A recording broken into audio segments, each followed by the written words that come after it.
Good morning to all. సమస్తమైన మహిమ ఘనత ప్రభావములు దేవునికే చెల్లునుగాక. మన ప్రభువును రక్షకుడైన యేసుక్రీస్తు వారి శ్రేష్టమైన నామంలో ఈ ఉదయకాల ధ్యానాలను వీక్షిస్తున్న మా వీక్షక కుటుంబం అంతటికి మరొకసారి శుభాలు తెలియపరుస్తూ ఉన్నాను. అందరికీ వందనాలు. ప్రియులారా, ఈ దినం కూడా ప్రత్యేకంగా దేవుడు మనందరితో మాట్లాడడానికి ప్రభు సిద్ధంగా ఉన్నారు. మీరు సిద్ధంగా ఉన్నారా? అయితే పరిశుద్ధ గ్రంథాలు తెరవండి. తెరచి 61వ కీర్తన 4వ చరణాన్ని చదువుదాం. యుగ యుగములు నేను నీ గుడారంలో నివసించెదను, నీ రెక్కల చాటున దాగుకుందును. దేవుడి మాట చేత మనందరినీ బలపరచునుగాక. ఆమేన్. ప్రియులారా, యుగ యుగములు నీ గుడారంలో నేను నివసించెదను, నీ రెక్కల చాటున దాగుకుందును అనేటువంటి మాట,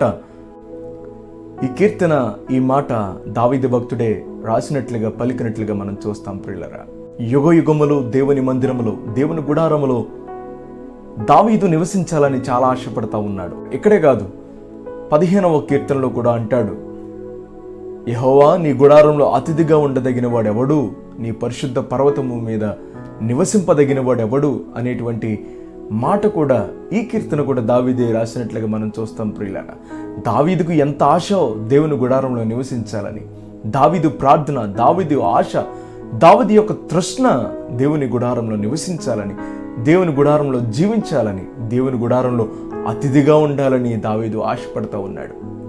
ప్రియులారా, నేడు మనము కూడా ఈ దినాన ఆదివారం పునరుద్ధాన దినం, మనందరం కూడా చర్చ్కి వెళ్తాం కదా, అందరం కూడా దేవుని మందిరానికి బయలుదేరి వెళతాం కదా. ఈ దినం ఎంతమంది సిద్ధపడతా ఉన్నారు దేవుని మందిరానికి వెళ్ళడానికి? సిద్ధపడండి.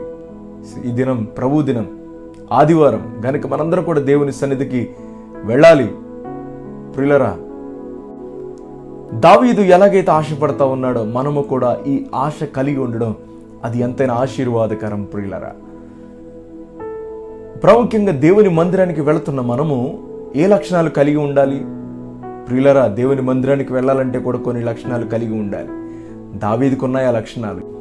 యథార్థత, నీతిని అనుసరించి నడవడం, ఆ మాటే చూస్తాం 15వ కీర్తనలో. ప్రియులారా, నేను ఒక మాట చెప్తాను.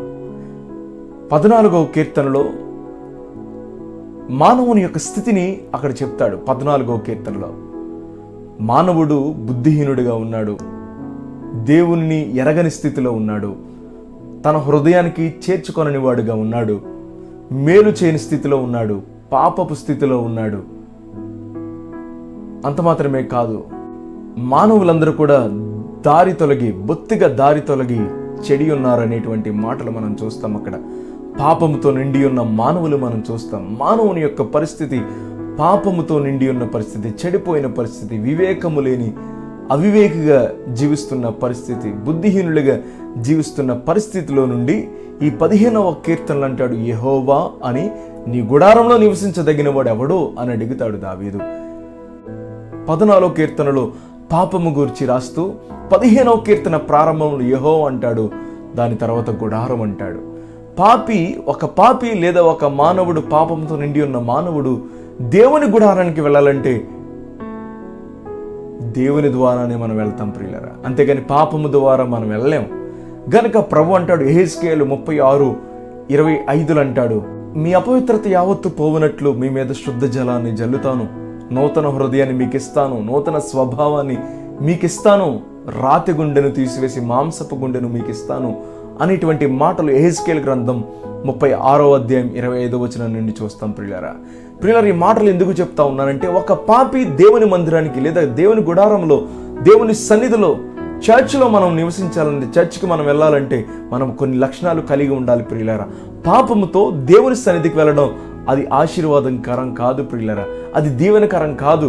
మనం వెళ్ళినా కూడా మనకు ఆశీర్వాదం రాదు. ప్రియులారా, ఇదిగోండి, దేవుని మందిరానికి వెళ్ళాలంటే దేవుని ద్వారా మాత్రమే దేవుని సన్నిధికి వెళ్ళాలి. కానీ దేవుని యొక్క లక్షణాలు, గుణ లక్షణాలు కలిగి ఉండి దేవుని సన్నిధికి వెళ్ళాలి. కానీ పాపముతో చెడి ఉన్న స్థితిలో ఉండి అవివేకులుగా, బుద్ధిహీనులుగా, భక్తిహీనులుగా దేవుని సన్నిధికి వెళితే ప్రియులరా, అది మనకు ఆశీర్వాదం కాదు. ప్రియులరా, ఈ దినం చర్చ్కి వెళ్ళాలని, దేవుని సన్నిధికి వెళ్ళాలని మనందరం ప్రిపేర్ అవుతా ఉన్నాం, మనందరం సిద్ధపడుతున్న మీకు ఈ దినాన ప్రత్యేకంగా దేవుడు మీతోనే మాట్లాడుతూ ఉన్నాడు. పాపముతో వెళితే, చెడిన స్థితిలో ఉంటే, తప్పిపోయిన స్థితిలో మీరుంటే, ఇదిగో అలాగూ దేవుని మందిరానికి వెళ్తే ఆశీర్వాదం మీకు రాదు. ఈ దినాన మీరున్నటువంటి స్థితి నుండి వైదొలగి, మీరున్న స్థితి నుండి, పాపపు స్థితి నుండి విడిచిపెట్టి, ఇదిగో మీలో ఉన్నటువంటి అపవిత్రత యావత్తును ప్రభువు శుద్ధి చేస్తానంటున్నాడు. శుద్ధ జలాన్ని జల్లుతానంటున్నాడు. నూతన హృదయం, నూతన స్వభావం ప్రభు ఇస్తానంటున్నాడు. గనుక ప్రియులరా, ఈ దినమే దేవునిని అంగీకరించుదాం. ఇదిగో పాపమును విడిచిపెడదాం. పాపం అంటే మరేమో కాదండి, మనం చేస్తున్న తప్పులు. తెలుసు కదా, మనం అంటాం, అరే తెలిసి చేస్తా ఉన్నావు తప్పు కదా, అరే ఆ మాట అంటున్నావు తప్పు కదా అని అంటాం. డియర్ బ్రదర్, డియర్ సిస్టర్, మనం అప్పుడప్పుడు మాట్లాడుకుంటా ఉంటాం, అరే అది తప్పు కదా, అది చెడు కదా, అది పాపము కదా, అది దోషం కదా అని అంటూ ఉంటాం. తెలుసు మనకి తప్పులని, కానీ చేస్తూ ఉన్నాం ప్రియులారా. గనుక తప్పులు తెలిసి కూడా చేస్తున్నాం. గనుక ఆ తెలిసిన తప్పు చేసి ఎందుకు నాశనాన్ని కొని తెచ్చుకోవడం? వదిలిపెడదాం. తప్పు కాబట్టి తప్పులు చేయొద్దు, పాపం చేయొద్దు, దోషం చేయొద్దు. పాపమును విడిచిపెడదాం. పాపమును విడిచిపెట్టి నువ్వు చర్చ్కి వెళ్తే నువ్వు ఆశీర్వదించబడతావు. పాపంతో చర్చ్కి వెళ్తే నువ్వు ఆశీర్వదించబడలేవు. గనుక పాపమును విడిచిపెడదాం, దోషాన్ని విడిచిపెడదాం, ఇప్పటి వరకు చేసిన తప్పులను విడిచిపెడదాం. దేవుణ్ణి మన హృదయానికి అంగీకరించి, దేవునిని మన హృదయంలోనికి ఆహ్వానించి, దేవుని కొరకు బ్రతికి, దేవుని కొరకు జీవించి, అలాగూ దేవుని ద్వారా మందిరానికి వెళ్తే మనందరం ఆశీర్వదించబడతాం. గనుక ఇదిగో యుగయుగములు దేవుని సన్నిధిలో మనం నివసించి దేవుడిచ్చే ఆశీర్వాదాన్ని మనందరం పొందుకుందాం ప్రియులారా. దేవుడి ఈ ఆశీర్వాదం, ఈ పునరుద్ధాన ఆశీర్వాదము మనకును, మన కుటుంబాలకును దయచేయునుగాక. ఆమేన్. ప్రార్థన చేద్దాం. పరిశుద్ధుడైన మా దేవ, నీ నామానికి వందనాలు ప్రభువా. ఈ దినం ప్రత్యేకంగా మీరు మాతో మాట్లాడారు. వందనాలు ప్రభువా. యుగయుగములు నీ గుడారంలో నివసించాలని దావీదు యొక్క ఆశ, నీ గుడారంలో అతిథిగా ఉండాలని దావీదు యొక్క ఆశ. అయితే ప్రభువా, మేము యథార్థంగా జీవించాలని, నీతిని అనుసరించి జీవించాలని, పాపముతో మేము దేవుని సన్నిధికి వెళ్తే అది ఆశీర్వాదం కాదని, నీ ద్వారా తండ్రి ప్రభువా మేము నీ గుడారంలోకి వెళ్తే మాకు ఆశీర్వాదం అని మేము గుర్తెరిగాం. కనుక నీ కొరకు బ్రతికేవారుగా, నీ కొరకు జీవించేవారుగా, పాపమును విడిచిపెట్టి, చెడును విడిచిపెట్టి నీ కొరకు బ్రతికేవారుగా మేము ఉండుటకు మీరు సహాయం చేసి నడిపించమని, మీరు మాత్రం మహిమ పొందమని, ఈ దినచర్య అంతట్లో ప్రయత్నాల్లో, పనులలో మీరు తోడుగా ఉండి ఆదరించి నడిపించమని ప్రార్థన చేస్తూ యేసు నామములో ప్రార్థిస్తా ఉన్నాను తండ్రి. Amen, amen, amen. అందరికీ వందనాలు. God bless you. Have a wonderful day. Happy Sunday.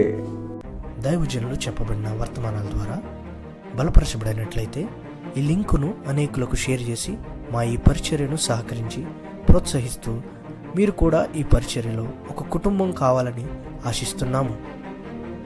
ప్రత్యేక ప్రార్థనా అవసరతల కొరకు సంప్రదించండి. మా ఫోన్ నెంబర్ 9618208081.